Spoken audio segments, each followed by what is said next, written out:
Hi everyone, my name is Alex DeForestier and I'll be presenting on the Winnipeg Jets relocation situation, a cost-benefit analysis. A little bit of background information on the Winnipeg Jets. They are an NHL franchise currently playing in the Western Conference, and their inaugural season, at least this version of the Winnipeg Jets inaugural season, was 2011. Before that, they were the Atlanta Thrashers, so the Thrashers relocated to Winnipeg. The original Winnipeg Jets were actually a team in the 90s before they relocated to Arizona. They became the Arizona Coyotes. Well, actually, first they became the Phoenix Coyotes, then they became the Arizona Coyotes, and actually that Coyotes franchise has now moved to Utah and are the Utah Hockey Club. A little bit more background. The original Winnipeg Jets team were forced to relocate due to attendance issues. And so this new Winnipeg Jets team is now having sort of similar attendance issues, as you can see to the graph on the right. I'm going to move my camera so you guys can see a little bit better. So as you can see, before the COVID-19 pandemic, the Jets were actually doing quite well in terms of attendance. Their arena capacity is close to 15,500. So as you can see, from 2011, their first season back in Winnipeg, all the way up to 2020, they were actually doing quite well and either coming close to selling out or actually selling out on a consistent basis. Since the pandemic, the Jets have not really been able to replicate those results. The Winnipeg economy suffered pretty greatly due to the pandemic, as a lot of other cities did as well. And they have not been able to replicate those pre-pandemic numbers. And although only a couple thousand fans doesn't seem like a lot, over that 4-year period, most of those tickets that have not been sold are season tickets. So that's a big deal for stakeholders, as they have really not been able to sell out their season tickets. The other issue that Winnipeg is facing is that it is not a popular free agent destination. Winnipeg has really, really harsh winters.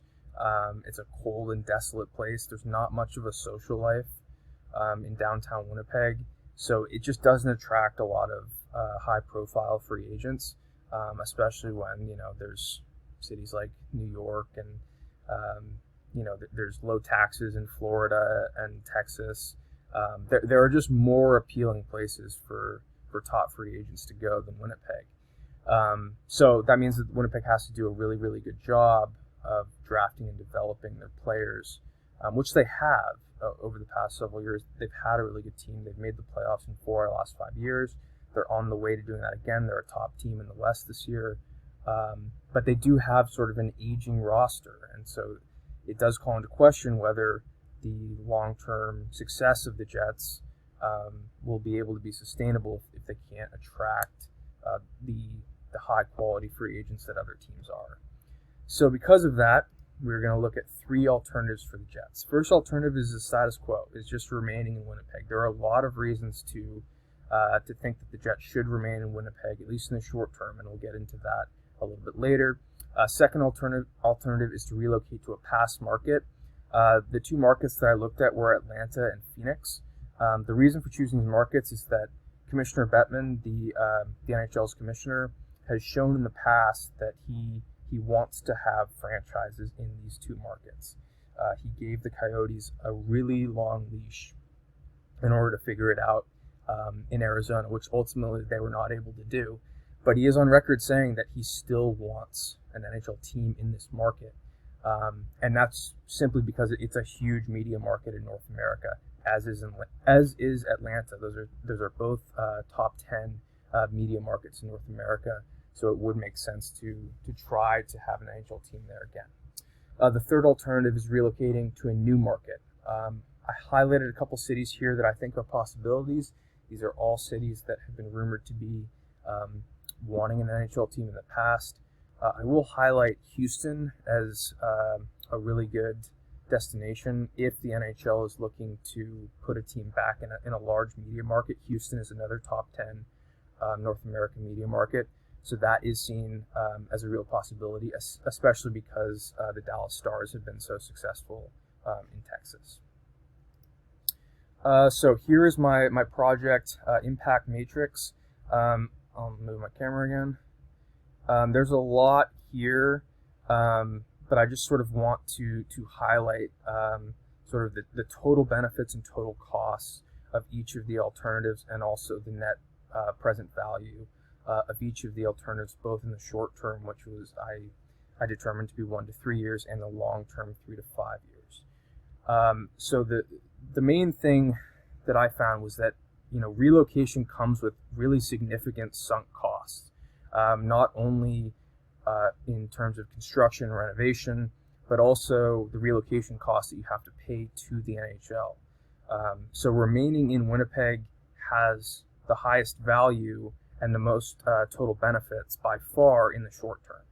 Now, whether remaining in Winnipeg is viable financially in the long run, that's sort of a different question, because of the benefits that relocating to a either past market or new market represent in both tickets and attendance and TV media deals, and also merchandise, right? So there are definitely benefits to relocation in the long run. So in terms of my project impact matrix, it does show that remaining in Winnipeg is probably the way to go. But if you were to extend this study out and sort of look into the next decade and the decade after that, you would start to see the benefits of relocation, just because those sunk costs would only be in the first 1 to 3 years, right? So after you've done those sunk costs, and you start to sort of reap the benefits of larger attendance, larger media deals, more merchandise sales, that's when you start to see the benefits of relocation. Okay, moving me back over here. So this is sort of just restating what I sort of already said. The research supports that there is a benefit to remaining in Winnipeg in the short term, but the long-term financial viability is definitely questionable. The other sort of benefit of staying in Winnipeg that I haven't touched on is the significant tax benefits that the True North Sports and Entertainment gets in Winnipeg. True North Sports is the company that owns the Winnipeg Jets, and they've poured so much money into Winnipeg and invested into the local businesses in Winnipeg that it does sort of, like, they're kind of all in on Winnipeg as a city. So if the Jets were to relocate, it would probably come with a selling of the team, right? True North Sports is Winnipeg, so it's unlikely that they would move Winnipeg. They would probably sell the team to a different owner who would then move Winnipeg, or would then move the Jets. So bias and assumptions. Lots of the research that I did revolved around reporting from sources that are really close to the situation, right? As I said, True North Sports and Entertainment has poured $1.6 billion into downtown Winnipeg since 2004, and a lot of the people writing about this issue are reporters and journalists from Winnipeg, right? So they might have biases that come with what they're putting out there, the numbers they're releasing, right? Like, anything can be manipulated to sort of fit an agenda. And does it benefit these Winnipeg Jets sports writers to want the Jets in Winnipeg? Absolutely, right? So they could be, putting out data that would suggest that Winnipeg is more financially viable than they actually are. And just the same as if, I'm reading something from a city in Hamilton or Houston who are wanting the Jets to come there. It's, there's always bias. True North Sports and Entertainment could be putting out numbers that are not accurate. So it's always important to be keeping those in consideration when making final recommendations. And with that, so my recommendation is for the Jets to remain in Winnipeg for the next 5 seasons.